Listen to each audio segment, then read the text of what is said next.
Welcome to the Headless Giant podcast. This is another Headless Giant magical mailbag, but we have a special guest today. We got Luemas from the Chant podcast. So, this is my host, Nick from the Occult Rejects. Go ahead and tell him what you got coming up, and then we'll go over to Luemas. What's going on, everybody? How is it? Thank you very much for having me on again. I always enjoy doing this show every week. We just actually, me and Headless just did a live show. So after this, if you didn't catch it, go over there to Occult Rejects. Oh, it was on your show too, right? You streamed it out. Check it out on Headless's channel himself. And we just had the Library of the Untold on. One thing, you know what? I'll not tweet it out. I'll tease it out just here, and I'm not going to say anything on my show. Oh, you know what? It sucks. You're not going to be here unless you can get off or you can get home early. Next Monday at 2:00, we got Greg Carwood coming on the Occult Rejects. Wow. Yeah. We got. I pull that off. I must use some magic for that one. So we got him coming on.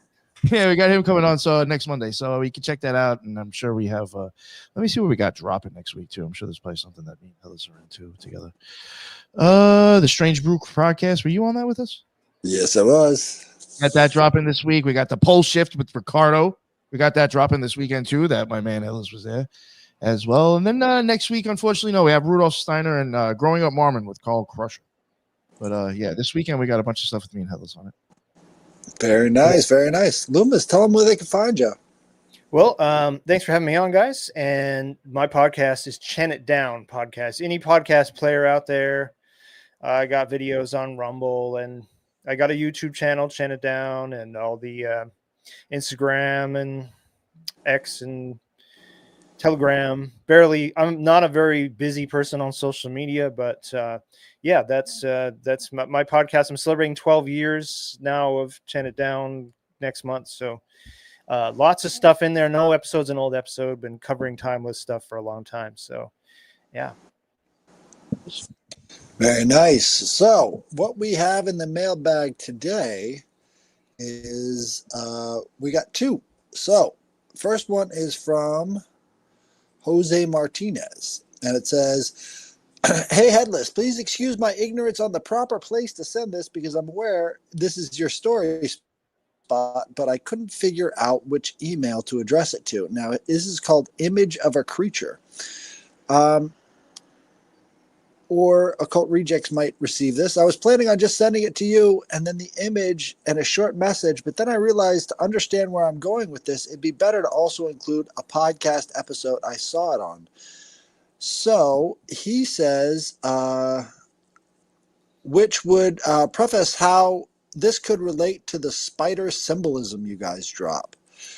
So he says, hopefully I copied the link correctly, but if not, for the podcast, here paranormal video, most current, called Beltane, Wendigos and Baal. The picture is what looks like a deer. I drew the lines on the immediate effect, but that time of year is also pertinent. The property is Space Wolf Research, which fences up against Skinwalker Ranch. So he's got an image, and I'm going to save the photo and send it over so you can see what he's talking about. Apparently it's a Wendigo, I guess.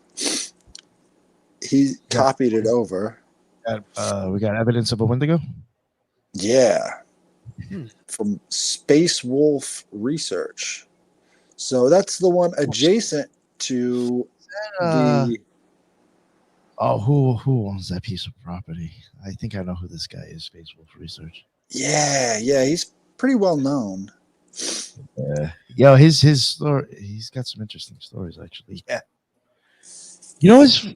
So it's kind of a deer. Now, if you know the story behind the Wendigo, basically it's kind of a Native American zombie type thing. And so this was... an image, I guess, he caught on their stream or something, or one of these trail cams. And it looks a little bit like a deer, but the back end of it definitely has a distinct shape to it. Now, the Wendigo is kind of like, it's the embodiment of a wasting disease mixed with some sort of a cannibalistic human shapeshifter. And I know it's very prominent in this area. You've got a lot of different Wendigo type ideas there. I'm not really seeing it too much, but what do you guys think? It's I don't pretty know. blurry. Yeah. Yeah. Another blurry creature. Well, you know, we live in a blurry world, so It could be there or it could not be there, you know? So we could have Right. sneezed. Yeah. Right. So Like I've got another one or a deer from grazing. what's that? Somebody said a deer grazing. Yeah. Looks a little bit like that, but the back end had something going on with it. Deer grazing, yeah. So it says, this is from Angela. It says, I've been between two military bases in Northwest Florida over the past 2 years. I have seen some odd things happen. In late 2022, I was in my hot tub late at night and I saw a formation in the sky. I believe it was drones practicing. It was 12 by 12 lights in the sky, moving in sync in different directions. On other occasions, I have seen what looks like a video game in the sky with lights zipping around and chasing each other. I know that those videos of the drone shows from China really has our military spooked, because nothing is more horrific to them than the idea of having a drone swarm over a military base and having everybody die before anybody knows what's going on. So if they're practicing with drones out there, I would not be surprised.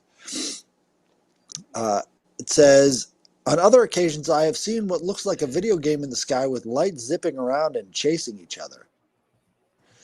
Twice, I have seen cylinder-looking balls of fire falling from the sky very low. The first one scared me, and I was literally waiting for some creature to come around the corner. The second one changed colors as it burned out. I saw green and blue color. My suspicion is that these are plasma technology used by the military, but that's just a guess. I've seen, because I work very early in the morning doing trucking, and I have seen the most magnificent, meteorites as they're entering the atmosphere, and they change all sorts of different colors. I've seen big old blue ones and green ones, and I know that based off of how they're hitting the atmosphere and what they're made of, you get all sorts of different colors with them. This one other occasion, a few years ago, I was walking my dog in the afternoon, and I heard the loudest engine noise, and it sounded like it was going straight up, but I could not see a thing. I enjoy your show, and I hope you enjoy my stories. Angela D. So those are the two. All sorts of weird phenomena. I saw some weird stuff last week in the sky. It wasn't a video game, but I see a lot of stuff, but I saw, I guess, a UFO. It flashed at me, like it went boom, big beam at me. And then I noticed there was a fleet behind it, and there was a bunch of things kind of going like this, and they all went into one format of one long fleet. And it was really, because you don't usually see things kind of going like that. Definitely wasn't satellites, but I see stuff all the time, so I documented it. Couldn't film it, it was just too high up, but yeah, looked like a video game a little bit too. Right. And what a lot of times people will see is the SpaceX satellites that are sort of all moving in a line across the sky.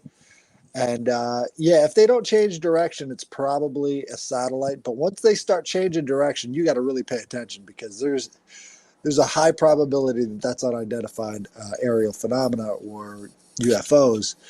And the more you pay attention, the more you'll see. So definitely get out there and start looking up, because you never know what's going on. So, Luemas, let's talk about some of your experiences, some of the things you've done. Well, I just completed a documentary in March called Sacred Sight, and it's Sight with Your Eyes. I have, I started it. I got inspired when I went to Egypt.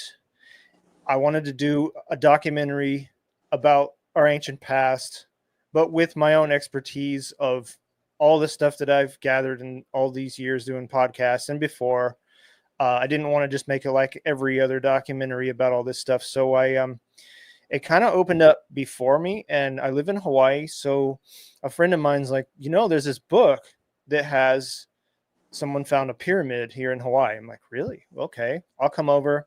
We'll do it. Well, it wasn't that simple of a mission. We got rained out, but it sent me down the rabbit hole of all kinds of different ancient structures that people don't know about, that are part of this once global civilization we had, where people made megaliths and pyramids. It sent me down to Australia. It sent me, I went to like the main spots too, like Stonehenge and Avebury Henge, and it just brought me on a journey, and it took me quite a couple of years, but I finally completed it in March. And that's the biggest thing I got going on right now, but it's pretty big. And these are like kind of small but groundbreaking kind of discoveries, because it's like these are, it's like we're finding things that the archaeologists are not looking for, and people aren't looking in these spots to think that there was communication across the world, where people were building pyramids all over the place, and there are more places than people think. And these are the first ones here in Hawaii. So that's kind of the big thing I've been doing lately. I call it sacred sight, as in your eyes, because you have to have the sight to see the world in the real light that it really is, because the world we've been shown through the all these institutions in organized society is not the real world, as we all know. So that's why I'm also not afraid to throw in our current situation, exposing what the dark occultists are doing and seeing the world with the right eyes, because it's all connected. You can't unconnect this, because we're talking about the lost chapters of our history that have been, held back from us. We don't understand a lot of our origins or anything. So it's just that's the documentary in a quick nutshell. Right. So in North America, at least, it seems like there's this network of mounds. It's not just a single sort of site, and they're not disconnected from one another. There has to be some kind of a networking effect. And a lot of people point to these ley lines and different geometric earth structures that are related to the energies that these mounds sort of tap into. And it's no different in England. You've got the same kind of mound structures that they've built on top of, especially the different Avebury tours and all these other things. They're very heavily connected to another way of seeing things. And again, that's the importance of why you're calling it a site and not just a site, because you have to have the eyes to see what these materialist, physical only type scientists aren't looking at. They don't really understand this stuff, and anytime they need to, especially, we were just talking about the pyramids, they'll switch over into a mystical mindset just because they can't explain what they're looking at. And so it might be a machine, but they don't want to say it's a machine, so it must have been a spiritual thing. So metal handles then become something about a ritual type thing instead of a machine, which the rest of the site actually points to. Some kind of ancient technology. And I think that's what we're missing, is the connection to our ancestors' ancient technology. And understanding that might help us free ourselves, or it might take down the control network that's been in place for a long, long time now. What do you think about that? Oh yeah, I totally agree. I mean, are these not maybe the most important questions we should be asking is about our ancient past? Because they don't want us to know our ancient past, because it puts the real truth out there of where we came from, who we really are. And of course, it keeps us in this giant plantation of paying to exist in human slavery, when we realize that, we're much greater than what they've shown us to be. And if you don't know where you came from, you don't know where you're going. And I consider these the most important questions of why we're not free, because we are being held back by these dark occult groups who invert everything natural and enslave us. And that's something that I cover a lot in this part of the documentary, is about the ancient cover-up. I mean, because they've tore out chapters of our history, and we're supposed to believe that we've only been around, civilization's only been around since 6,000 years ago. Then we have all these anomalous things, like we have giant we have giants in our past, elongated skulls. I mean, just look at some of these crazy non-human looking petroglyphs and geoglyphs. I mean, those things on the planet may, it's like a much more diversified Earth we had. And I don't think Homo sapiens sapiens shared this planet. But I mean, I think they share this planet with a lot more than we're said to believe. And you could possibly dismiss those petroglyphs in places like Grand Gallery, Utah, as indigenous on psychedelics. But my thinking is people usually drew what they saw, and something happened there. And we're just, I don't know, we've been like quarantined. I hate that word quarantine now. We all do, but we've been quarantined off from a much more amazing and crazier past. This earth is so much crazier than we think than our everyday life of going to work and coming home and making dinner and watching TV. So, and that's just always been my hopes with this, everything I do with this show, the documentaries, just to show people like the world's a lot more than you're being shown. Absolutely. And I think, getting the understanding of the ancient world helps us bring about an understanding in ourselves, because, as we know, our brains are not, maxed out to capacity. We've got a lot more functionality in there that probably goes into the ancient teachings that we haven't been given yet. And we're not supposed to be given them, because how do they maintain their control if we do have them? And one of the things I think is funny, if you think about society like a layer cake, right? Mm-hmm. Every previous sort of social contract is laid on top of the other one, so that there's never really any way of getting rid of the same families that seem to rule after every revolution. I think it's very important to get down to those base layers so that we can figure out what's going on above them. Because if you look at the Phoenicians, for example, my big thing now is looking at the comparisons between Carthage and America.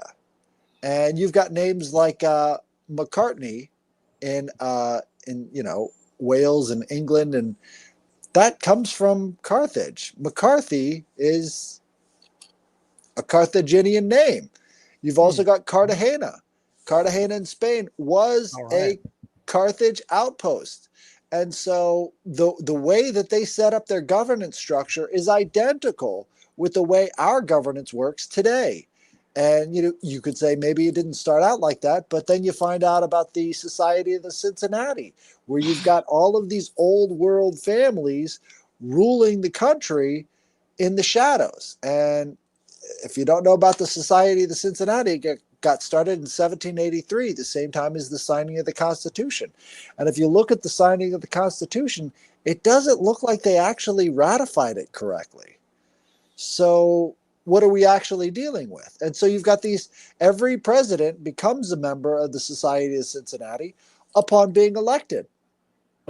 I didn't know about that much. Wow. Right, but that's how the Carthaginians ran their government. Their Senate was ruled by ancestral families that would then be, if they couldn't reach a deal with the court systems, they would throw it down to the House, which was commoners.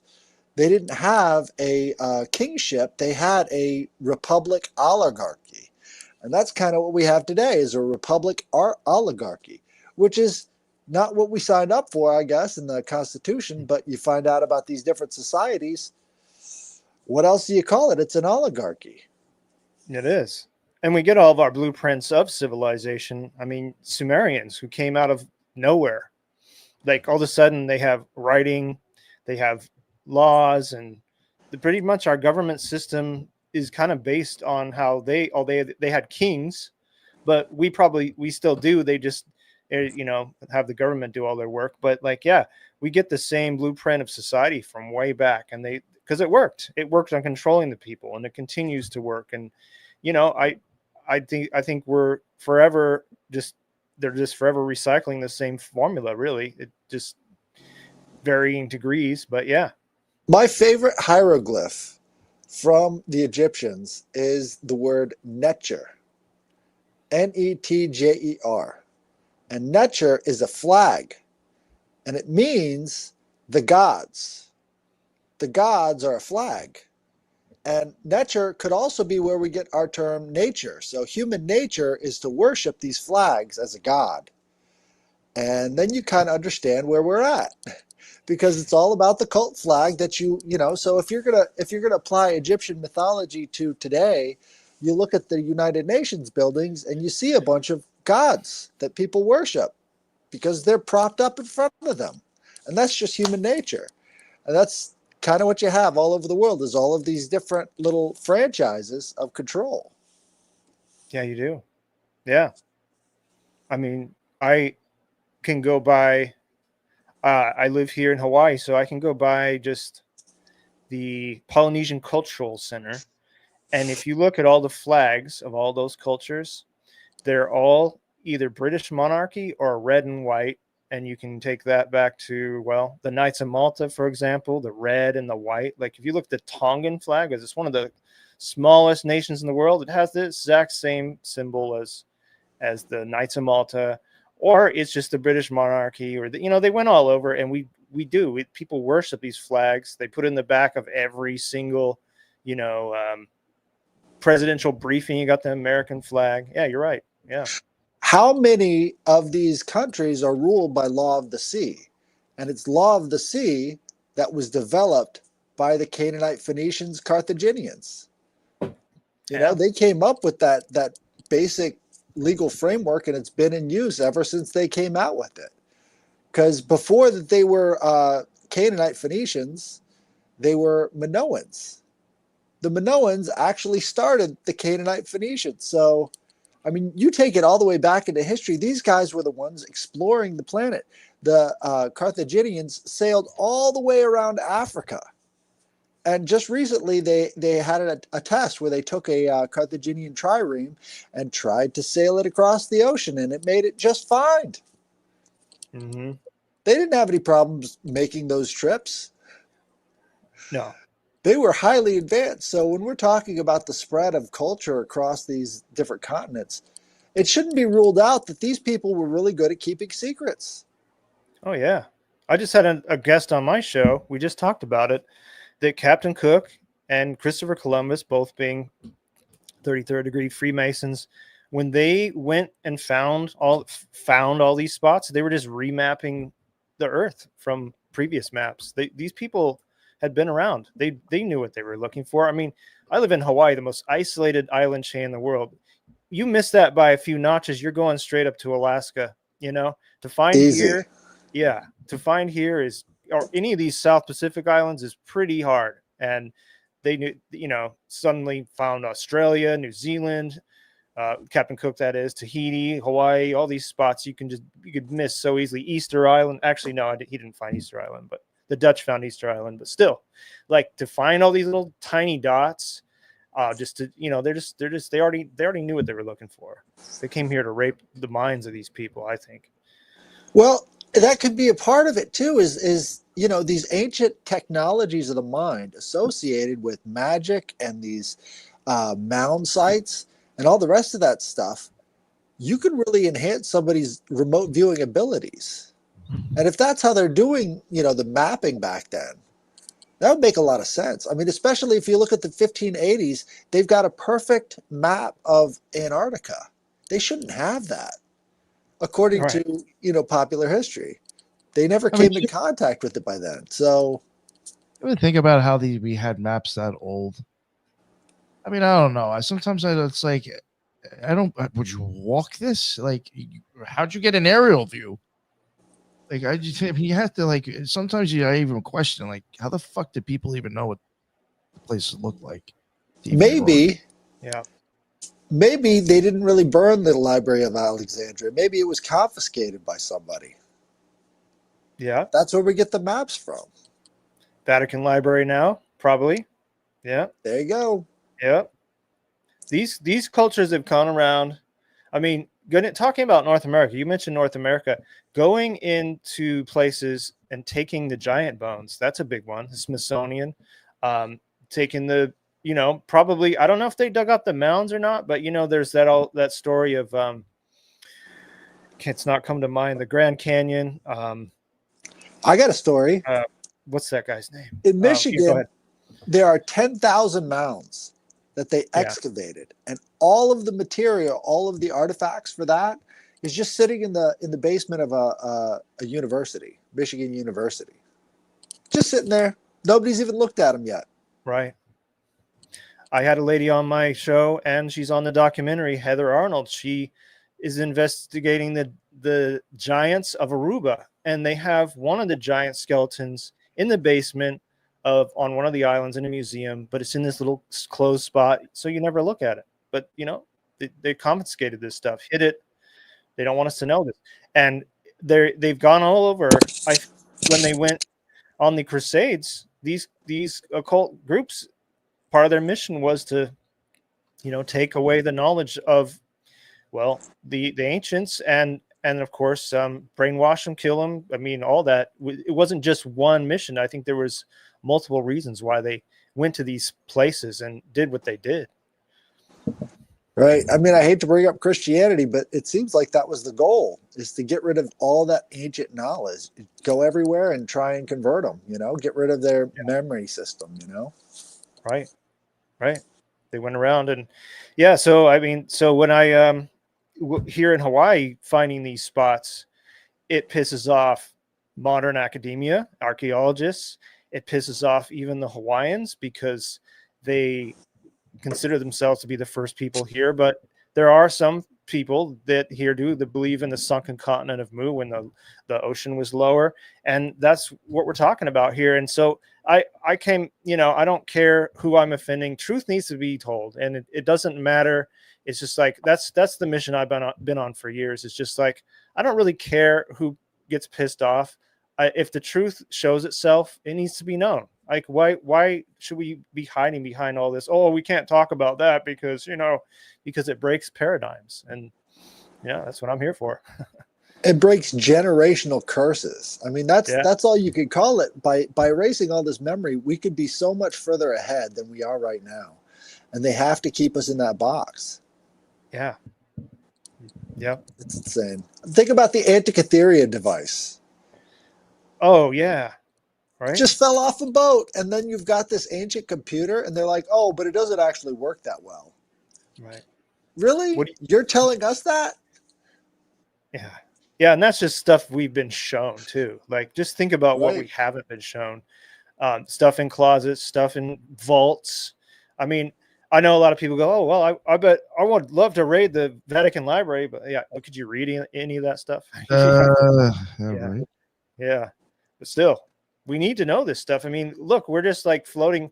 When you're in a place where you don't have the coordinates to everything, you're lost. And when you're lost, you're controlled. And that's what they're doing. They're controlling us because we're a lost species. We don't understand where we came from, what we're here for, what our powers are. Like you said, 10% of our brain, that's all we use. 3% of our DNA.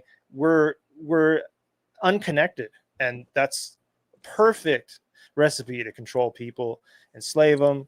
I mean, just people like us are at least asking questions, but a lot of people don't even care. They don't even care. They're not even curious. Perfect example. I was watching the opening of a time capsule that was inside the Robert E. Lee statue when the SJWs took it down.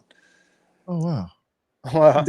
They opened this thing up, and she's picking through all these documents, and then she finds a postcard from the Knights Templar.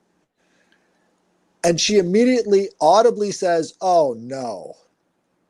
She did not want to find that, because now there's something they have to explain live on video. Why are the Knights Templar sending out postcards in the time of Robert E. Lee? What's going on with that? Making a statement. Right? Yes, they are. Yeah. They're sending their memes out. Exactly. And so it couldn't be any more obvious that all of this stuff has just been so blatantly covered up. And I don't think they say we're entering this information age, but all I see is them priming these new tools that they have for new forms of censorship, new forms of divide and conquer. I think that's why it's more important than ever to, get involved and actually look up the people who claim to be influencers in this arena. You'll find that a lot of them are just totally inauthentic. Yeah. Yeah, I agree. And we do spend way too much time on social media too. Like, think about all the time we could be spending reading things versus, like, we have all the information in the world almost on these phones. And what do people do? They look at pictures of themselves and their family or your friends doing dumb shit. And meanwhile, we have access to the most information we've ever had access to. I'm not saying everything's on the internet, because I think we have to read books still. That's what I think. But yeah, we could be doing a lot more with all this. And they got us distracted. I see, AI coming in as it's like Elon Musk was against AI supposedly, and now he's just pushing Supposedly. it in his way. Yeah, right. They're all just doing that. Like, it's just like they're putting it in either way. Oh, the fake alternative media is what I've been calling it, because they are putting in all this stuff that everybody is resisting, but because it's coming from them, that people on the questioning side are like, oh, okay, I guess it's okay. But Yeah, and we're just now starting to see the infrastructure come into play. So they haven't yeah, yet begun to fight on that. And there's so much money wrapped up in the idea of censoring shit off the internet that you got to find your tribes. We got to start thinking like a tribe, you know? absolutely.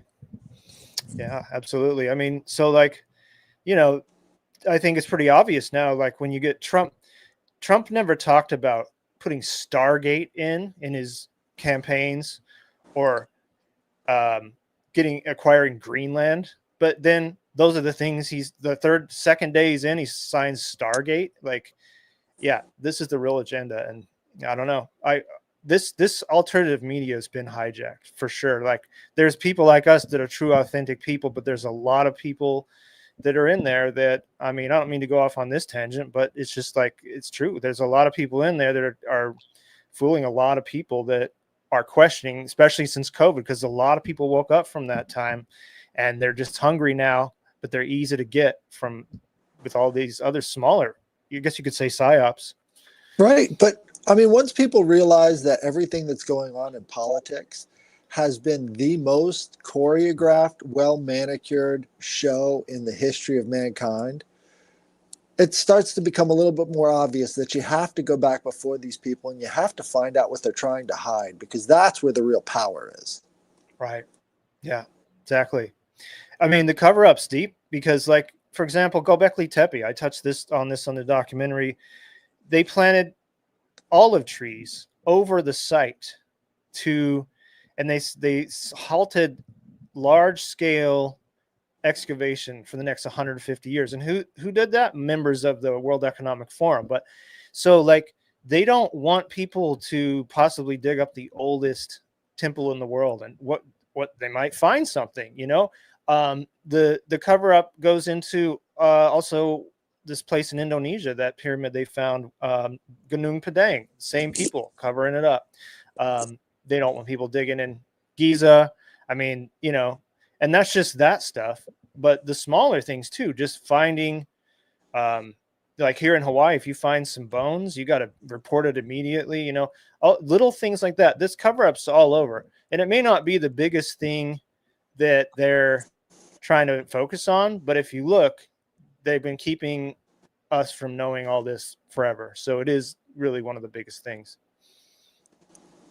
Well, I got a good example of that. So they found non human mummies in South America Yeah. with 3 fingers. And what they have confirmed is that these are non human mummies. And I think that's as much disclosure as we're going to get, because I don't think they're interested in studying that anymore. Were they the elongated skull ones? Elongated skull Yeah. and 3 fingers. Yeah. And they confirmed that these were not human. They Right. didn't have the same DNA as us. So who did the mummifying, and what's going on with the alien creatures that we know are now mummified on the planet? They didn't say that it wasn't native, but it was not a human creature. So right. And what in is that? Malta, when I went to Malta, they have elongated skulls, no sagittal suture here. They're not what we know of as humans. And I had what's his name, Brian Forrester on my show about 3 years ago, And he said, yeah, we carbon dated those elongated skulls in South America, and they date back to only about 2,000 years ago. So only about 2,000 years ago, this Earth could have been quite a bit more different than we think it was, with different types of beings walking around. I mean, who knows what they were. Studying the Bible and ancient cultures and listening to what they have to say about religion and how they saw the world, it was so much different than what Yeah. we expect. And the rituals and everything else is just, it's fascinating how it influences today's mind. Like, have you ever heard of why they call it ostracism? No. The Athenians voted on these shards of pottery called ostracons. And these ostracons they would etch people's names into. But after they would ostracize them and they'd have to leave, they would use these ostracons for anal hygiene. This is where we get the idea of smearing somebody's name. Oh, wow. And it fully survives in this ancestral memory. And so we've got all these terms we use, but we have no idea where it comes from. Right. Well, that is getting ostracized. Smear campaign. Yeah. Exactly. Oh, Yeah. man. It's so weird how the proportions add up. I know. Someone wrote in the chat here, the Chinese pyramids. So that's a great example of that too. They bury them on purpose. So one of the people that's in my documentary, his name is Mike Collins. He goes around the world. He's a YouTuber. Maybe you guys have seen him. I don't know. He just films all this stuff. But when he went to the caves in China, I think they're called the Yangview caves, the Chinese government purposely etched in new carvings on the wall to replace basically what was there. So it's not just like an agenda that spans a few countries. It's worldwide. So it just shows you how big of a cover up it is. I mean, everywhere you go. What I like to remind people of is that Antarctica is where all of these countries get along in perfect harmony. We're supposed to believe that they're going into wars against each other up here and then just getting along perfectly down there. You know how many missile systems you could put in from Antarctica? Oh, yeah. That's why they had the Antarctic Treaty, is because they didn't want it militarized, because then you could hit anybody on the planet. You know what I realized is we already pretty much have a world government. Look what happened during COVID. Everybody was on the same page, reading the same song sheets. I mean, it's not like there was really any resistors. Like there was 2 or 3 African countries that weren't on the same page. One guy leader, he's like, "Oh, we don't need your vaccine or whatever." And yep, he gets dies of a heart attack, So yeah. This is a whole illusion game of country against country. We already have everybody on the same page. Antarctica is a perfect example of that. Absolutely. Right. And you find them doing these human sacrifice rituals, which is war, because they don't need to do it. Nobody needs. Right. I mean, what's going on right now between all these different nations is not an accident. It's deliberately caused so that they can get rid of the population. Mm-hmm. And they all kind of play on the same side. None of them ever die in these wars, No, not for 75, 80 years, Not a single one of them. Just the order followers, the same people that continue to tell you what to do when all these false flags happen. The same, the people that just don't have, it's like they don't have a soul of their own, because they don't have a will of their own. So they can always get more goons. That's the problem. It's like, those are the people I've always said we got to wake up, but it's a really tough job. They're extra mind controlled, and they're part of the ritual.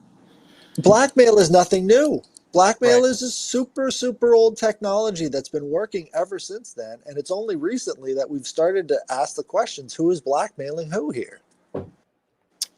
Yeah. Yeah, totally. I mean, it's a whole world of blackmail, isn't it? Everywhere. I mean, it goes down to local levels of politics or Hollywood or everything. Everybody's blackmailed. Everybody's got some dirt on somebody, and that's how they keep it in check on that level. And then they got their order followers, and yeah, they got a pretty good system going on there. I have to say, they are pretty they're pretty smart. They're not intelligent, but they're smart. Right. Yeah. I think of Janus. right? So Janus, the Roman god with the two faces, sort of represents what we've been given ever since Roman times. It's like you've got the public face and then you've got the private face. And as long as we keep those two separate, we can rule everything we touch. Yeah. Yeah. Sounds about right. It is.